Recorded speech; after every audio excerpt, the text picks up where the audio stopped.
Today, we're going to be talking about opportunity cost and the impact it has on your financial future. I hope you enjoy.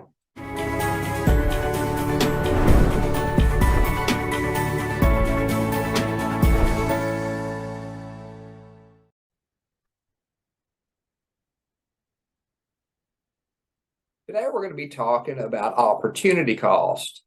And I am going to use a calculator that was built by a company called Truth Concepts, something that anybody can subscribe to. It's nothing proprietary, but it does a great job running calculations. It seems like there's a lot of confusion when somebody starts talking about opportunity costs. If I'm talking to an individual about opportunity costs, oftentimes I think I do a poor job articulating exactly what we're talking about. And I think one of the easiest ways to explain that is in the area of purchasing a vehicle. So I'm going to give you a quick scenario here. We've got an individual that has $50,000 that they've accumulated. All right. And they're saving, we'll say $5,000 a year.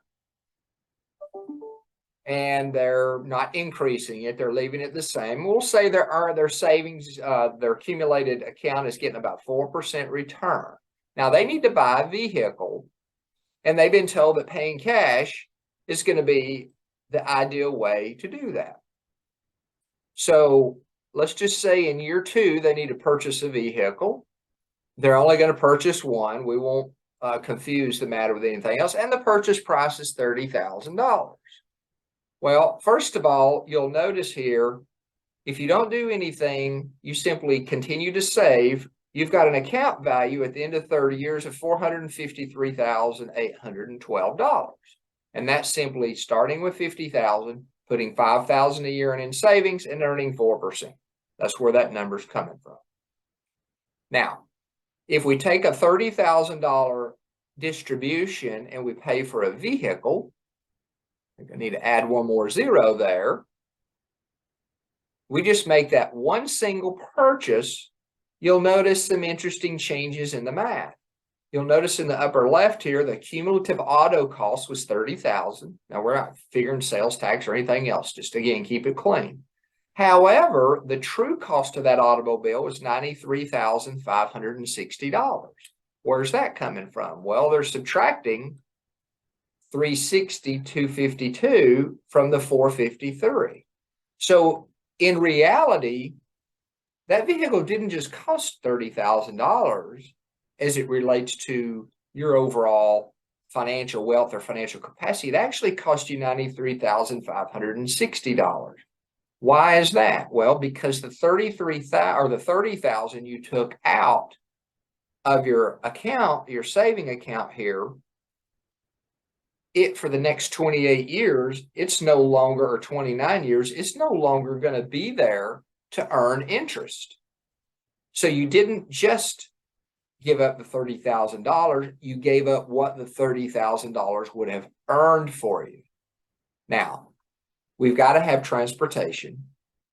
Please don't think that I'm somehow, articulating that, hey, well, you shouldn't buy a vehicle. We've got to have transportation to get from point A to point B.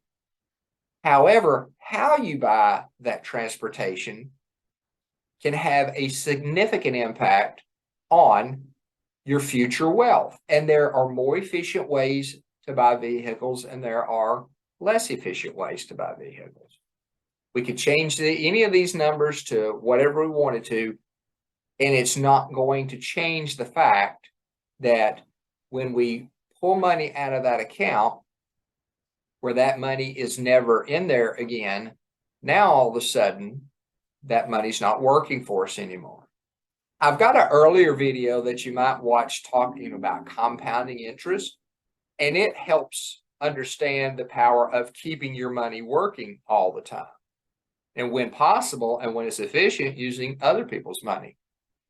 Next week, we're going to do an additional video and add to this and show some ways where you can potentially become your own banker. So that when you purchase vehicles, there's still going to be a cost, but you can coordinate assets together where it can put you in a better position in the future as it relates to your financial future. If you've got questions about this or anything else related to insurance, anything along this line related to purchasing vehicles, best way to do that, please don't hesitate to give Terry or myself a call here at Westside Advisors and Insurance Services. I hope you have a great week.